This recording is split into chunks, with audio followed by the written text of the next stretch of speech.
Nick Walker called out for skipping major shows, and the debate is heating up. Money versus legacy. Is Nick Walker making a mistake with skipping shows in 2026?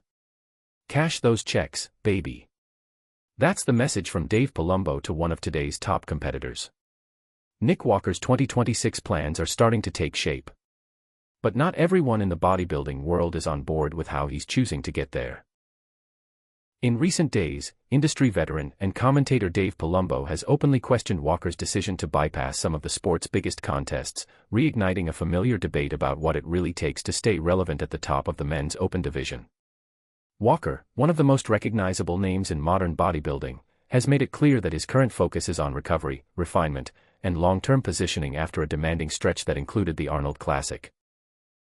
But Palumbo's critique cuts right to the core of a question fans and insiders continue to ask: is being selective with shows a smart strategy, or a risky one?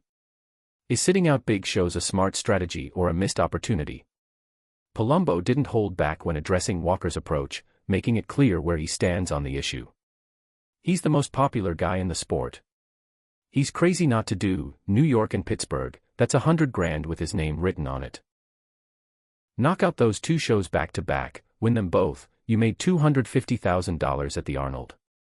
You're gonna make another $150,000 at those two shows, you're up to $400K. He could place top 5 at the Olympia and wrap it up, who gives a shit if he wins or not. He's made a ton of money for the year, he's putting too much pressure on himself. It's a quote that reflects a more traditional mindset, one where activity, visibility, and consistency define a competitor's legitimacy. In that view, skipping major shows, especially in a stacked era, means missing chances to build momentum and reinforce your place among the elite. That perspective has long been a cornerstone of bodybuilding culture. The more often you competed, the more you proved you belonged. But the sport has evolved. Today's athletes are far more strategic.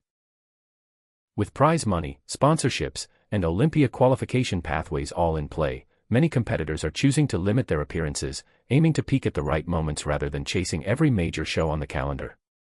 Walker appears firmly in that camp. His approach suggests a focus on longevity and precision, making sure that when he does step on stage, he's at his absolute best.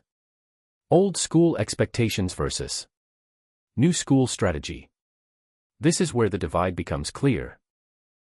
On one side, you have voices like Palumbo, representing an era where frequency equaled legitimacy. Then there's the new generation of competitors who treat contest prep like a calculated campaign, not a constant grind. The question is whether that shift benefits or hurts an athlete like Walker. There's no doubt he has the pedigree.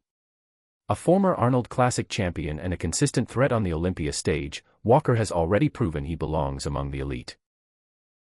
But in a division that doesn't wait, inactivity, or even perceived inactivity, can quickly become part of the narrative.